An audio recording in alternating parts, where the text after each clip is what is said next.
Psihoterapevtki Maji Kusan-Brož se je zdaj v studiu pridružila še pisateljica Azra Širovnik in pa sodnik in tudi pisatelj Vasko Polič. Oba prisrčno pozdravljena in dobrodošla. S psihoterapevtko Majo Kusan-Brož sva prej nekako naredili okvir partnerskim težavam. Po vajinem mnenju, katere so najhujše težave v partnerstvu, pa bom začela pri vas. Ta smeh je bil zelo pomenljiv. Ja, zdaj smešno mi je zaradi tega, ker se moram vrniti pa razdelati obdobja v bistvu. Če se zelo mlad poročiš ali pa srečaš pravega moškega, tako kot je bilo z mojo generacijo, je najtežja faza, prva faza, ker se pač dva mlada človeka iz različnih familij morata prilagajati. Potem seveda, ker zaljubljenost mine in ker naj bi se delala, mislim, spreminjala v ljubezen. Tako da je veliko takih iz primarne familije prinešenih vzorcev. Recimo, midva z mojim možem sva se kregala, ker sta bila oba stara 22 let, kdo bo prvi delo prebral. Ali pa recimo, ker je hotel, da se z njim ukvarjam, jaz sem kavo pila in za kavo sem rabila 1 uro časa in pol je on kavo vzel neko kavo ali jaz. Ampak to so bili takrat za tisto obdobje resne take polemike, ne mislim. Dobro, šalo na strano, to so samo začetne take težave. V bistvu mislim, da je za zelo mladega človeka zelo velik izziv zgodaj stopiti v zakon in da je to najtežja faza življenja, ker o življenju ne ve ničesar. Ve samo tisto, kar so ga doma naučili. In ko se začnejo tisti stereotipi soočati z realnostjo življenja, ko se soočiš, da ti tudi starši niso povedali vso resnico o življenju, ali pa niso znali, ali pa kakorkoli, in da moraš v bistvu sam se soočati s problemi, takrat ni bilo terapeutov, ni bilo ničesar. Če si hotel pomoč, si lahko sem šel na psihiatrijo. Ampak takrat je bilo že zelo hudo, ne? Ne, sej, en pogovor, normalen, recimo mlademu človeku bi veliko tehto. Vi danes imate veliko več možnosti, ne? Zakaj je vam žal, da niste vedeli pri 22-ih to, kar veste danes? Ni mi žal, ker drugače knjig ne bi bilo. Ja. Ne, sploh ne bi žal. Sem z velikim užitkom prebirala vaše knjige in ugotavljam, da skoraj vse junakinje so imele težave, ali so bile prevarane, ali so varale. Zakaj vas ta tematika tako vznemirja? Zaradi tega, ker ko sem bila sama mlado dekle v Banja Luki, kjer sem odraščala, ženske so samo o tem govorile, kako jih možje varajo. Eni so imeli ljubice javno, imeli so zakon, ženo in vzdrževali ljubico, ne, tako da smo imeli neki konkubinat javno, bolj ugledan je bil, bolj je to bilo normalno. Eni so varali čisto tako priložnostno, v glavnem vsi moški so varali in vse ženske so samo o tem govorile. Jaz sem rekla, mene pa ne bo varo, torej vzgojena sem poslušajoči kot mlado deklete debate, da je prevara manjte ne smrtna obsodba, da je to nekaj grozljiv, najhujšega, kar se ti lahko zgodi. No, jaz danes vem, da to sploh ni nič najhujšega, kar se ti lahko zgodi v partnerskem odnosu. Skok čez plot, ne? Ne, zato, ker sem raziskala 20 let ali 25, točno to raziskujem, zakaj in kako in kaj, in sem prišla do sklepov, ki mislim, da lahko zelo pomagam mladi generaciji žensko osvoboditi jih, da v tem smislu ne izgubljajo časa. A se ti strinjaš, da priložnost delata tu? Ne strinjam se. Mislim, da ti seksualni princip se stvori že v tvoji družini, v kateri živiš. Vas bom zelo še podrobneje pa vprašala po teh vaših izsledkih 25-letnega raziskovanja, kot ste dejali. Vasko, tudi vaše knjige z veseljem prebiram in moram povedati, da so polne erotike. Povejte mi, meni se zdite hkrati človek, ki zelo odprto govorite o erotiki in človek, ki neskončno ljubite svojo ženo. Ja, to je res. Dobro, še predno sem se začel ukvarjati z erotiko, razen te knjige Erotika in ekologija, ki je bolj naravnana na seks v naravi. Ja. Ampak je to bolj opevanje ljubezni v naravi, narave same in tako dalje. Tajfunov, skratka, še orkanov, ki so v ljubezenskem smislu nekaj strast, ki gredo do neba in je uničujoča.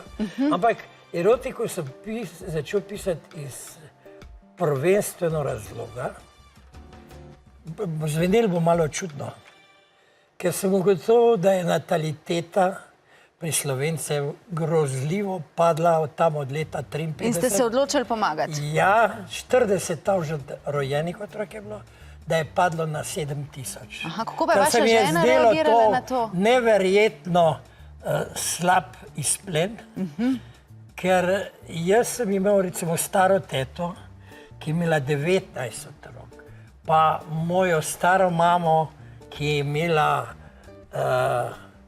najprej 4, pa z drugim možem spet 4. Povejte mi, me niste hoteli slišati ali me niste slišali? Kako je vaša žena reagirala na vaše opisanje? Ja, to, vse si rekla. Ja, reagirala je zelo ostro, jasno, ker jaz nekako opisujem mojo seksologijo malce pred tem, ko sem jo spoznal in tudi potem, ko sem jo že spoznal. Ampak jo imate zelo radi.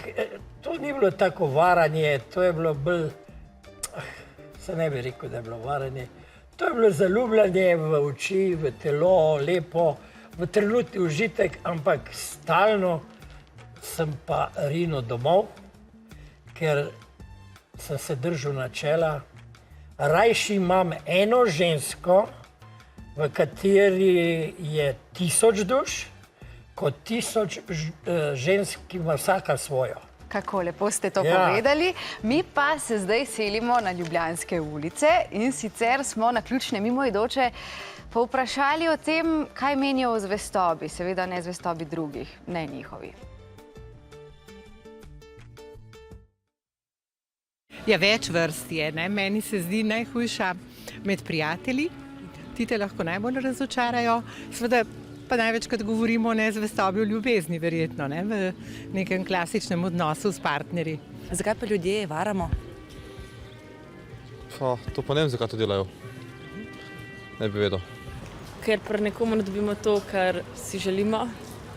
To je zdaj veliko vzrokov, veliko je tudi različnih značajev ljudi, nekateri v tem iščejo neke nepotešene želje, drugi iščejo druge izkušnje.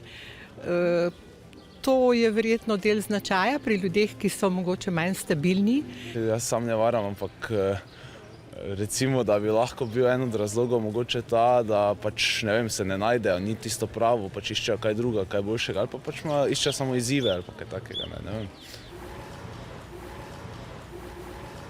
Če bi bili nezvesti, bi to priznali sami svojemu partnerju? Ja, mogoče pa ja, če bi me vprašal, če bi hotel vedeti. Kdo bolj vara, moške ali ženske? Joj, mislim, da v enaki meri vsi, nažalost. Isto vprašanje, kdo bolj vara, moške ali ženske? Ženske. Ženska bi gotovo rekla moški. Govori se, da bolj moški, ampak jaz mislim, da ženske bolj. Mi bi odpustili nezvestobo? Težko. Ne, po mojem ne. Ne bi odpustil. Ja, sem imel enkrat, ja. Ker tako da sem, zdaj pa ne vem, kako bi dalje, verjetno več ne. Odvisno, no. S kom bi me v bistvu prevaral, tako. Pa če bi izvedela to od njega ali od koga drugega. Ne, verjetno ne, ker se mi zdi, da pač, če že iščeš nekaj drugega, da potem delaš samo s enim človekom, pa je to, no. Zelo zavisi v kakšnih okoliščinah, v katerem času, ampak odpuščanje je zagotovo stvar ene pameti. Zdaj pa, koliko je pa pamet povezana z varanjem, z ljubosumjem, z nezvestobo, to je pa druga stvar. Ja, kar nekaj zanimivih iztočnic se je ponudilo med to anketo. Maja, nekateri varajo in je to njihov slog življenja, pri drugih pa se mi včasih zdi, da se zgodi kot prometna nesreča. Ne? To metaforo sem si sposodila pri Liz Gilbert in njeni knjigi Zavedno. No, jaz bi rekla, da varanje se ne zgodi, ampak da ga tisti, ki varajo, zgodijo. Zato, da pride do prevare, rabimo čas, rabimo mesto, ki bomo varali, in porabimo osebo, s katero bomo varali. Skratka, ne verjamete v prometne nesreče? V tem primeru ne. Gre enostavno pri nezvestobi za to, da se eden od partnerjev ne drži dogovorjenega. Ali pa da to dogovorjeno ni dobro definirano, tudi to je ena izmed opcij. Obstaja pa tudi to, kar je v bistvu že prej gospa Azra v bistvu načela. Obstajajo odnosi, kjer je pravzaprav dovoljeno to, da je še tretji partner prisoten. Ne? Gre za neko psihološko pogodbo, ki ste jo dva sklenila, torej lahko imaš druge ženske, naprimer, ampak o tem ne bomo javno govorili. Ali pa kakšni drugi bonifiti. Imamo pa tudi odnose, znotraj katerih pravzaprav je odprto razmerje nekaj čisto ok in funkcionirajo. In če to za njih funkcionira, zakaj ne?